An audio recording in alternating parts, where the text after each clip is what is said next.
Welcome back, everyone. I know last night was, well, a lot. November 6th, 2024, and whoa, this election. So much going on. Yeah, the news cycle's been crazy, right? It's like drinking from a firehouse. Totally. And that's where our deep dive comes in. You guys send us a ton of stuff, so we're here to help sift through it all.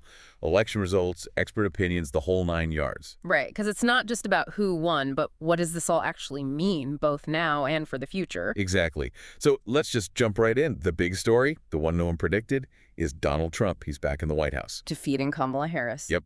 Second non-consecutive term. Like a historical thing. Haven't seen that since. Grover Cleveland, back in the 1800s. And it's not just that he won, it's how. Flipping the blue wall. Michigan, Pennsylvania, Wisconsin, gone. States that have always been Democrat. For decades. Decades. This shows a massive shift in how people are voting. We need to understand that. Okay, hold on. Back up for a sec. For anyone needing a reminder, that blue wall was like unbreakable, those states.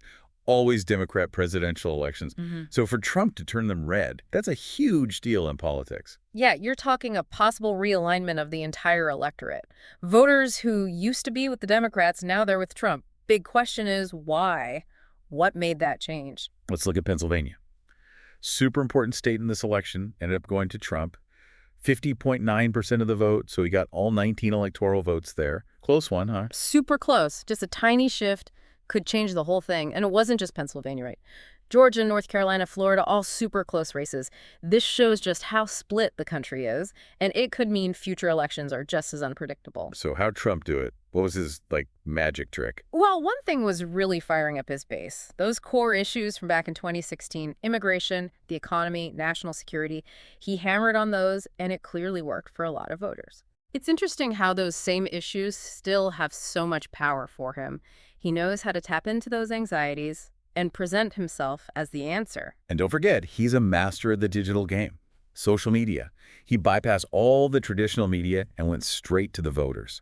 Controlled his own message, built support in a way we haven't really seen before. That direct connection is key, right? He could say what he wanted, didn't have to deal with fact-checking or the usual media stuff, went right to his supporters with his own story. But it wasn't just tweets and rallies. Remember the ground game. Getting those less frequent voters registered, making sure they showed up to vote. That kind of grassroots effort, it really matters, especially in close races like we just talked about. Yeah, it shows you don't just win elections on the big stage. You got to do it voter by voter, get people mobilized, make sure those votes get cast. Now, we've been talking a lot about Trump's win. But what about Kamala Harris? She hasn't officially conceded, but the numbers aren't looking good. So what happened there? What went wrong for the Democrats this time? Oh, that's the question everyone wants to know, right? Political analysts are going to be debating that for years. But some ideas are coming up. Maybe the Democrats weren't focusing enough on what people are worried about with the economy, especially working class voters. Yeah, like maybe they got caught up in social issues and didn't pay enough attention to everyday stuff like Yeah. jobs or how much things cost. Those bread and butter issues. Another possibility is maybe there was a backlash against some of the more progressive policies. They're popular with some people, sure, but for others, maybe they seem too extreme, not what they believe in. So maybe voters who felt the Democrats were going too far left felt alienated, you know? And let's be real, you can't ignore the whole Trump factor. Yeah. Love him or hate him, he knows how to connect with a certain part of the voters. He's got that charisma. And his whole message of shaking things up, it still resonates with people. It's definitely a bunch of different things all mixed together that led to this loss for the Democrats. They've got some serious thinking to do about what comes next. So we've covered the presidential race. But this election wasn't just about the White House, right? What about the Congress? We saw a big shift there, too. Yeah. The Republicans, they now control the Senate. That's a major development. Having control of the Senate means the Republicans have a lot of power now. They can really shape what laws get passed and who gets approved for the courts. It could give Trump a much easier time getting his plans through in the second term. And there were some key Republican wins that made this happen. Bernie Moreno won in Ohio, Jim Justice took West Virginia, and Deb Fischer, she held on to her seat in Nebraska. These were all close races, and the fact that the Republicans won them, it shows a wider trend in this election, like a Republican wave. This change in who controls Congress, it's going to have a Sure. big impact on politics for the next few years. It's a whole new ball game, and things are going to get interesting. So, knowing that the Republicans control the Senate and Trump's back in the White House, what does it all mean for actual policy? What's going to happen? Well, if you look at what he said during his campaign and what he did before, There are some things he's likely to focus on. Deregulation, especially when it comes to energy. Trump's been saying for a while that environmental regulations are bad for the economy. So we might see him rolling back some of the environmental stuff from the Obama years and pushing for more fossil fuels. That's going to be controversial for sure. Oh, absolutely. Another thing to watch out for is taxes. Trump's talked about making the tax code simpler and cutting taxes, especially for businesses. Those kind of changes could really affect the economy, both in the short term and down the road. Some people say it'll help the economy grow, but others worry about what'll happen if the government has less money. And, of course, we got to talk about immigration. Big topic in the campaign. And we can expect him to keep that hardline stance, right? The wall, stricter rules on who can come in, all that. Definitely a hot button issue. Expect pushback, for sure, both here in the U.S. and from other countries.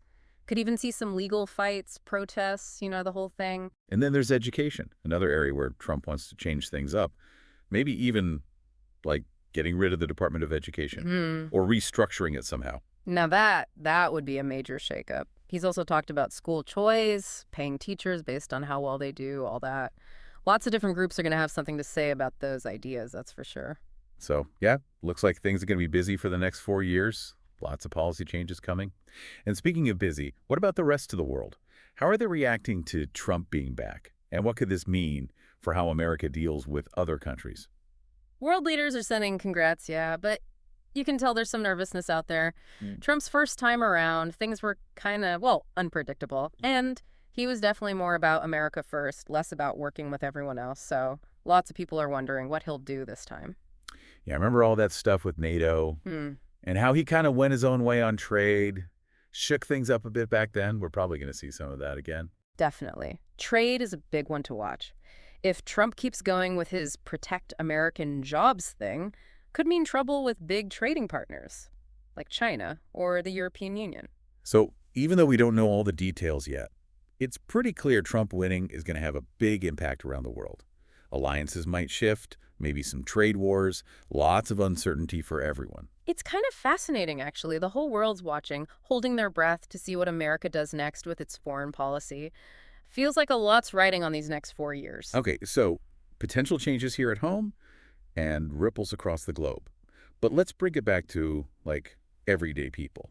How are Americans feeling about all this change and uncertainty? The exit polls show two things people are most worried about: democracy and the economy. Makes sense, right? Been a crazy few years. People are uneasy. They're worried about, like, is our democracy even working right? And, of course, everyone's stressed about money. Here's a number that really shows that. 75% of the people they asked said they felt democracy was under threat. And almost as many, like 70%, said they were worried about violence because of the election. Whoa, those are some serious numbers. Shows how deep this fear runs, Like, something's broken, something's not right. It's more than just Republicans versus Democrats. It's a feeling that the whole system, the way things are supposed to work in America, it's all under pressure. And on top of that, you've got all the money worries, prices going up, not sure if you'll have a job, cost of living keeps climbing. All that adds up, makes people feel like they're falling behind. Yeah, it's a tough combination. And it's something the new people in charge are going to have to deal with right away if they want to bring the country together and actually get stuff done. So where do we go from here? We've covered a lot. Trump's surprise win, the Republicans taking over the Senate, all the policy stuff that might change, and just, like, the overall mood in the country. We've only scratched the surface, really. But I think we've highlighted the big things to keep an eye on in the next few weeks, months, years, even. This election, it's definitely a turning point for America. The political map's been redrawn, and we're heading into unknown territory. It's exciting, but also kind of scary. What happens over these next 4 years, it's going to have a huge impact on the U.S. and the whole world. So what does it all mean for you, the listener? Trying to figure out this complicated world where things are changing all the time? What should you be thinking about? First thing I'd say is don't freak out. It's easy to get caught up in all the doom and gloom. Or, get super excited if that's your thing. But what's important is to stay informed and think for yourself. Don't just absorb the news, passively. Question everything, look deeper, get different points of view. Exactly. Being able to, like, critically analyze the media, super important now. Don't just believe the headlines. Do your own research and watch out for those echo chambers, where everyone just agrees with each other. And don't be afraid to talk to people who think differently than you, even if it's about politics. Finding common ground, figuring out how to understand each other. That's how we move forward as a country. Because at the end of the day, we're all in this together, right? Yeah. If we want this country to have a good future, we got to be able to talk to each other and work together. Totally. And that brings us to the heart of it. This election showed just how divided America is. The question now is, how do we bridge that gap? How do we find a way to move forward together? That's the real question, isn't it? And we should all be thinking about it. And remember, even when things seem uncertain, there's always hope. So well said. Okay, I think it's time to wrap up this deep dive. Thanks for joining us on this wild ride. We hope this has given you some things to think about, some new ways to look at this election and what it all means. Yeah, there's a lot more to analyze and explore as things unfold. We've hit the main points, though. Trump winning, the Republicans controlling the Senate, all those potential policy changes, and how people are feeling about it all. It's important stuff. And remember, this is just the beginning of the conversation. We've given you the basics, but now it's up to you to keep digging, keep learning, and form your own opinions. This election has shown us that America is deeply divided. So what will it take to bring us back together? What will it take to find that common ground? That's the question I want to leave you with today. It's a question that deserves our attention, our careful thought, and ultimately, our action. And remember, even though things seem uncertain, there's always hope.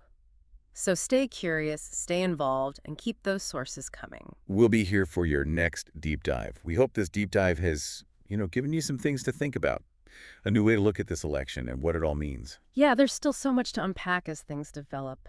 In the coming weeks, months, even years. But we've hit on the big stuff, right? For sure.